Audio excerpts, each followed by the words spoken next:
عمر کسی غلام کو کہہ دیتے، چونکہ پیار تھا نا، یارانہ تھا نا، حضرت عثمان بڑے محبت سے کہتے ہیں، امیر المومنین کسی غلام سے کہتے ہیں اگر مال غنیمت کے اونٹ چلے گئے تھے تو لے آتا. تو حضرت عثمان کے کندھے پہ ہاتھ رکھ کے جناب عمر رو پڑے، کہنے لگے یار یہ حضور کے دین کی امانت بڑی ذمہ داری، لے او سجنا اساں توڑ نہیں بھائی، اساں جان بھی دتی تیرا تیرے، یہ بڑی ڈیوٹی ہے، یہ بڑی ذمہ داری ہے. میں کیسے غلام کو بھیج دیتا، مسلمانوں کا مال ہے، جب ڈیوٹی میری ہے تو کیسے کسی کو بھیجتا. حضرت عثمان غنی رضی اللہ تعالیٰ عنہ ایک دن حضرت عمر فاروق سے کہنے لگے عمر بس کر دے یار، تیرے بعد بھی تو لوگوں نے خلیفہ بننا ہے، کیسے کوئی تیرے رستے پہ چلے گا. تو حضرت عثمان غنی سے جناب عمر کہنے لگے کیا ہو گیا. آپ فرمانے لگے کل میں دیکھ رہا تھا کہ لوگ باغ میں مزدوری کر رہے تھے اور آپ امیر المومنین ہو کے ان کا ہاتھ بٹا رہے تھے. تو حضرت عمر کہنے لگے بوڑھے تھے، بیمار تھے، مزدوری کر رہے تھے تو پسینہ بہہ رہا تھا، کیا ہو گیا اگر تھوڑا سا میں نے ساتھ دے دیا. حضرت جناب سیدنا فاروق اعظم یہ لفظ کہتے ہوئے رو پڑے. آپ فرمانے لگے میں کسی بادشاہ کا شہزادہ نہیں، میں بھی اسی باپ کا بیٹا ہوں جو اونٹ چرا کے گزارا کیا کرتا تھا. حضرت ابوبکر صدیق رضی اللہ تعالیٰ عنہ خلیفہ المسلمین بنے. خلیفہ بنے تو سویرے اس رات خلیفہ بنے، سویرے سر پہ ٹوکری رکھی، منڈی کی طرف جا رہے ہیں. حضرت عمر فاروق رضی اللہ تعالیٰ عنہ مولا علی شیر خدا کو کسی نے بتایا کہ وہ تمہارا خلیفہ تو جا رہا ہے مزدوری کرنے، وہ تو جا رہا ہے کمائی کرنے. حضرت علی شیر خدا مولا کائنات جناب فاروق اعظم دونوں نے رستے میں روکا، کہا ابو بکر کہاں جا رہے ہو. فرمانے لگے کام کرنے جا رہا ہوں، مزدوری کروں گا، منڈی میں جاؤں گا، تجارت کرتا تھا اس کو جاری رکھوں گا، بچوں کا پیٹ بھی تو پالنا ہے. اب تمہاری حکومت کے پیچھے بچے تو نہیں نا بھوکے مروا لینے، میں نے کچھ کرنا تو ہے. حضرت عمر کہنے لگے چلا آ کے بیٹھ، ہم صحابہ کو اکٹھا کرتے ہیں اور مال غنیمت سے تیرا وظیفہ لگاتے ہیں، آپ کو وظیفہ ملے گا ماہانہ. تو آپ بیٹھ کر کے مسجد میں تو ڈیوٹی کریں. بیٹھ گئے، مشاورت ہوئی تو حضرت ابوبکر صدیق رضی اللہ تعالیٰ عنہ سے پوچھنے لگے جناب بتلائیے آپ کا کتنا وظیفہ لگایا جائے. تو حضرت ابوبکر صدیق فرمانے لگے اتنا لگا دو جتنی کہ مزدور کی تنخواہ ہوتی ہے. تو ایک صحابی بول کے بڑے میٹھے اور دھیمے لہجے میں کہنے لگے ابو بکر اگر تیرا گزارا نہ ہوا تو حضرت ابو بکر صدیق فرمانے لگے اگر میرا گزارا نہ ہوا تو میں مزدوروں کی تنخواہوں میں اضافہ کر دوں گا، اگر مزدوروں کے گھر جلنے لگیں گے تو میرا بھی چلے گا. قرآن مجید کی آیت میں نے تلاوت کی، اللہ فرماتے ہیں الف لام میم احسب الناس ان یترکوا ان یقولوا آمنا. اللہ فرماتے ہیں کہ لوگوں نے یہ گمان کیا ہے کہ انہیں چھوڑ دیا جائے گا صرف یہ کہہ دینے پر کہ ہم ایمان لے آئے. انہوں نے کہا ہم ایمان لے آئے تو اب انہیں چھوڑ دیا جائے گا، بس ختم، اتنی بات پر چھوڑ دیا جائے گا. وہم لا یفتنون، اور انہیں آزمایا ہی نہیں جائے گا. فرمایا ایمان لانے کے بعد صرف ایمان پر ہی تمہیں چھوڑا نہیں جائے گا بلکہ تمہیں آزمایا جائے گا، تمہاری آزمائش ہوگی. کس طرح؟ وَلَنَبْلُوَنَّكُمْ بِشَيْءٍ مِّنَ الْخَوْفِ وَالْجُوعِ وَنَقْصٍ مِّنَ الْأَمْوَالِ وَالْأَنفُسِ وَالثَّمَرَاتِ. تمہیں کسی نہ کسی ایک چیز سے ضرور آزمائیں گے، یا خوف سے آزمائیں گے، بھوک سے آزمائیں گے، جانوں اور مالوں کی کمی سے، پھلوں کی کمی سے آزمائیں گے. اور یہ پھلوں کی کمی سے مراد علماء تفسیر نے لکھا ہے اس سے مراد اولاد کا انتقال کر جانا بھی، وہ بھی پھل ہوتی ہے. تمہیں آزمائیں گے اور اگر تم پورے اترے تو وبشر الصابرین. رب فرماتا ہے محبوب پھر صبر کرنے والوں کو میری رحمت کی خوشخبری سنا دے، پھر انہیں خوشخبری دے دے میرے کرم کی. میرے عزیز زندگی میں آزمایا جائے گا. نبی اکرم نور مجسم شفیع معظم صلی اللہ علیہ وسلم کی بارگاہ میں حضرت خباب بن ارد رضی اللہ تعالیٰ عنہ حاضر ہوئے. حضور خانہ کعبہ کے ساتھ ٹیک لگائے بیٹھے تھے تو حضرت خباب عرض کرنے لگے یا رسول اللہ اتنی تکلیفیں آ رہی ہیں، کافر اتنا ستا رہے ہیں، ہمیں پریشان کیا جا رہا ہے، ہم سخت آزمائش میں. حضور آپ اللہ کی بارگاہ میں دعا کیوں نہیں کرتے ہمارے لیے؟ نبی پاک علیہ السلام فرمانے لگے تم سے پہلے لوگوں کا حال پتہ کیا تھا؟ یہ صحیح حدیث بخاری میں موجود ہے. فرمایا تم سے پہلے لوگوں کا حال یہ تھا کہ انہیں گڑھے کے اندر رکھ کے ان کے جسم کو مٹی سے دبا کے پھر ان کے سروں پر آریاں رکھ کے چیر دیا جاتا تھا لیکن پھر بھی وہ اپنے دین سے ہٹا نہیں کرتے. نبی پاک علیہ السلام فرمانے لگے تم سے پہلے لوگوں کا یہ عالم تھا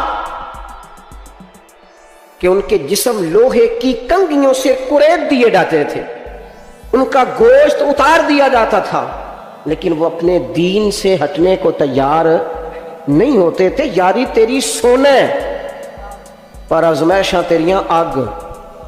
اے سونا پرکھیا جامدہ ہی پہلو نال اگاں دے لگ. اپنی زندگی میں تیار رہیں، ذہنی طور پر آزمائش کے لیے تیار رہیں، مزاج بنا. جب بندہ پہلے سے تیار ہوتا ہے نا، اس کا خیال ہوتا ہے کہ آزمائش آ گئی تو میں نے صبر کرنا ہے، پہلے سے اس کی تیاری ہوتی ہے، پھر وہ ذرا گھبراتا نہیں، پریشان نہیں. ہم تیار نہیں ہیں ذہنی طور پر. ہر بندے کو سکھ چاہیے، ہر بندے کو. بلکہ ہمارے ہاں تو لوگ کہتے ہیں مرید ہو رہا ہوں تاکہ میری طرف تکلیف کوئی نہ آئے. تو میں کہا کرتا ہوں پہلے پیر سے پوچھ لو اسے کبھی آئی ہے کہ نہیں. اگر اسے آئی ہے تو پھر اس کا مطلب ہے تمہیں بھی آ سکتی ہے. لوگ نماز اس لیے شروع کرتے ہیں، کہتے ہیں میں 5 نمازیں بھی پڑھتا ہوں، میں صدقات بھی کرتا ہوں، کام میرا پھر نہیں چلتا. تو میں کہتا ہوں تمہیں پتہ ہی نہیں، نمازی کے لیے تو آزمائش ہے. جتنا جتنا ایمان کامل اتنی اتنی آزمائش بھی زیادہ. اور یہ میں اپنے پاس سے نہیں کہہ رہا. حضرت ابو سعید خدری رضی اللہ تعالیٰ عنہ فرماتے ہیں میں نبی پاک علیہ السلام کی خدمت میں حاضر ہوا اور حضور کے دست مبارک کو چومنے کے لیے میں نے اپنے ہاتھ جب آگے کیے تو تپش تھی، تیز بخار تھا نبی پاک کو. تو حضرت ابو سعید خدری رضی اللہ تعالیٰ عنہ ارشاد فرماتے ہیں کہ میں نے، یہ سنن ابن ماجہ میں موجود ہے، فرماتے میں نے عرض کیا یا رسول اللہ صلی اللہ علیہ وسلم اتنا تیز بخار؟ حضور فرمانے لگے ہم پر جو آزمائشیں آتی ہیں نا انبیاء پر، وہ عام لوگوں سے دگنا آتی ہیں. یہ تو لاڈلے ہیں، یہ تو محبوب ہیں اللہ کے.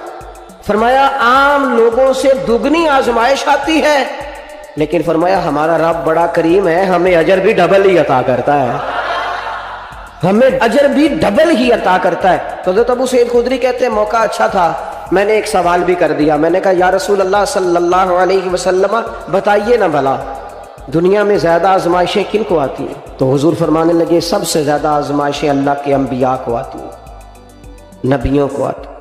حضور اس کے بعد فرمایا اس کے بعد جو ان کے زیادہ قریب ہوتا ہے اسے آتی ہیں. لوگ کیا سمجھیں گے امام حسن کی آزمائش کو؟ لوگ کیسے سمجھیں گے سیدنا امام حسین کی آزمائش کو؟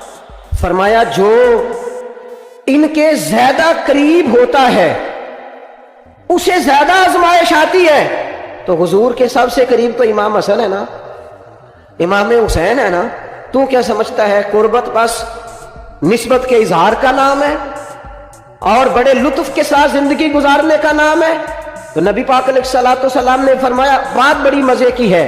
فرمایا پھر اللہ کے بعض بندے تو ایسے ہوتے ہیں جنہیں اللہ فقر میں مبتلا کر دیتا ہے.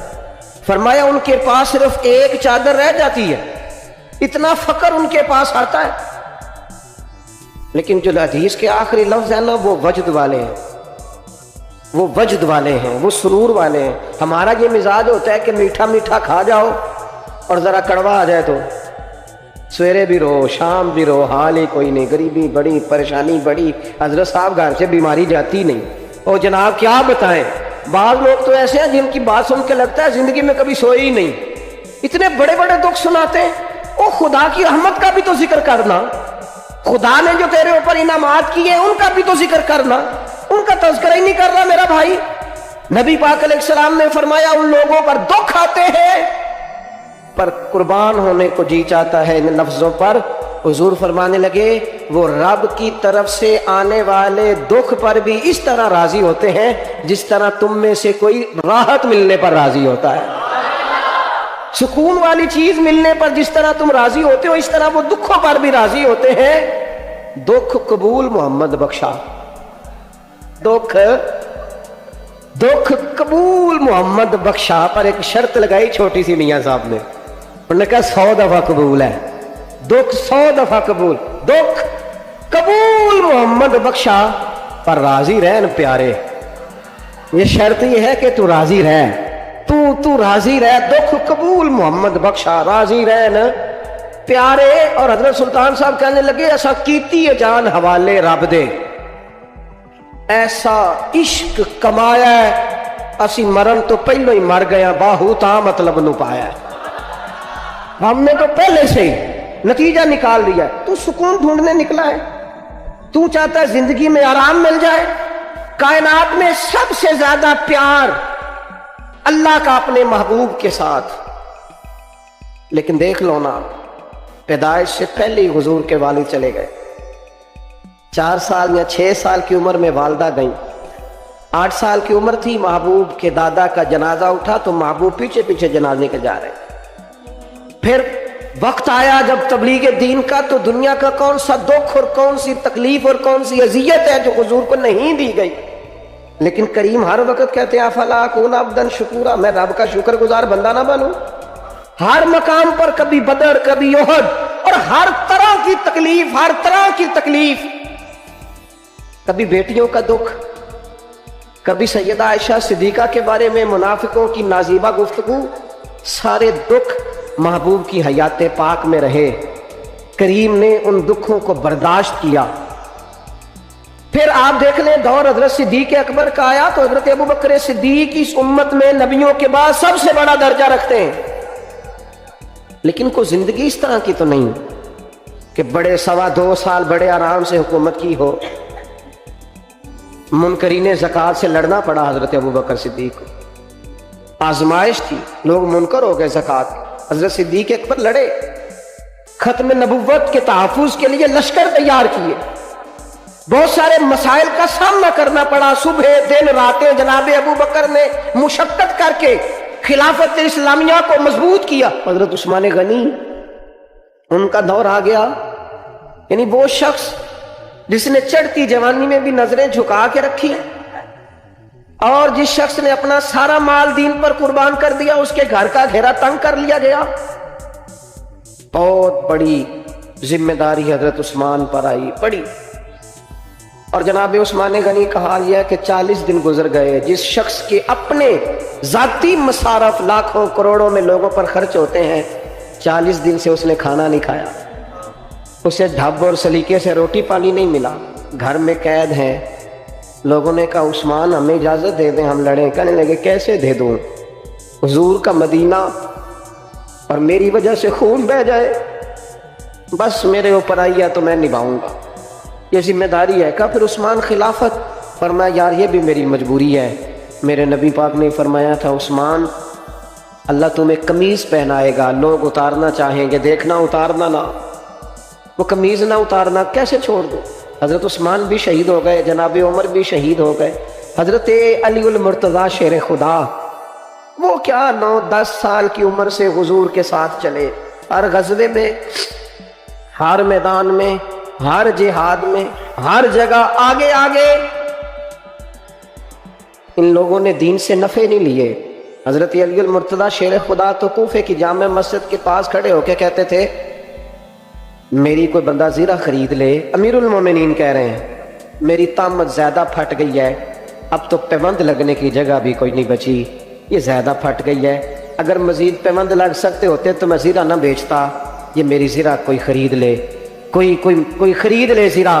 حضرت مولا علی شیر خدا 63 سال کی عمر مبارک, اور جب کوفے میں آپ کو خنجر لگا, زخم لگا, تو لوگ بیٹے کو بلاتے ہیں, آواز دیتے ہیں, لیکن جناب شیر خدا مولا علی مرتضیٰ مشکل کشا العطا حضرت علی المرتضیٰ شیر خدا زیر لب ہلکا سا مسکرائے, ادھر دیکھیے گا, اور مسکرا کے پتہ کیا فرمانے لگے, کہنے لگے فزت برب الکعبہ, لو بھائی کعبے کے رب کی قسم علی کامیاب ہو گیا ہے, کامیابی مل گئی. آج بات امام حسن کی آئی, امام حسن کو زہر دیا گیا, انتڑیاں نہ کٹ کٹ کے باہر گر رہی. اس شہزادے کی جس نے حضور کی گود میں عمر گزاری, محبوب کے کندھوں پر رہنے والے حسن ابن علی, جناب امام حسین حاضر بارگاہ ہوئے تو ہاتھ پکڑ کے بھائی کا چوم کے رو پڑے. بھائی پیارے بھی تو بڑے ہوتے ہیں نا, بڑے پیارے ہوتے ہیں. اور ان لوگوں کا منصب بڑا انوکھا ہے, شدید تکلیف ہے. امام حسین کہتے ہیں میرے بھائی حسن بتائیے آپ کو زہر کس نے دیا, رو کے پوچھتے. بھائی کا ماتھا چوم کے امام حسن رو پڑے, کہنے لگے حسین میری مجبوری ہے, میں تمہیں نہیں بتاؤں گا. کہا کیوں؟ فرمانے لگے اس لیے کہ اگر وہ نہیں جس پر مجھے شک ہے تو پھر کسی بے گناہ کا نام کیسے لے دوں، اور اگر وہی ہے نا جس پر مجھے شک ہے تو پھر میں تمہیں نہیں بتاؤں گا میرا رب بڑا بہتر انتقام لینے والا ہے، پھر بھی نہیں بتاؤں گا، کیا کروں، کیسے بتا دوں، مصطفیٰ کا نواسا ہوں، میں پڑھتے ڈالنے والی ماں کا بیٹا، میں شیر سے زیادہ جگر رکھنے والے علی کا پتر، میں کیسے بات کر دوں، بس زخم پہ زخم کھا کے جی، خونے جگر کے گھونٹ پی، اور سجنا آہ نہ کر لبوں کو سی، یہ عشق ہے کوئی دل لگی نہیں۔ میرے نبی پاک صلی اللہ تعالی علیہ وآلہ وسلم نے ارشاد فرمایا، اللہ تعالیٰ دین میں جو لوگ سخت ہوتے ہیں نا ان پر مشکلیں بھی سخت ڈالتا ہے۔ یہ حدیث پاک آپ کو مسند امام احمد بن حنبل میں ملے گی، ابن ماجہ ترمذی میں ملے گی۔ فرمایا جتنا کوئی دین میں سخت ہوتا ہے اتنی اس کی مشکلات بھی سخت ہوتی ہیں، اور جتنا کوئی نرم ہوتا ہے اتنی اس کی مشکل بھی تھوڑی ہوتی ہے۔ حسین ابن علی بڑے سخت تھے نا دین میں، جاندار تھے نا دین کے معاملے میں، اللہ نے مشکل ڈالی۔ امام علی مقام کی باری آئی، بڑی منت کی حضرت عبداللہ ابن عمر نے، رو کے کہا حسین نہ جاؤ۔ تو امام حسین رضی اللہ تعالیٰ عنہ نے فرمایا نہیں، اب میری ڈیوٹی لگی ہے تو جانا تو میں نے ہے نا، ذمہ داری تو پوری کرنی ہے۔ امام علی مقام رضی اللہ تعالیٰ عنہ نے اس ساری مشقت کو دیکھا،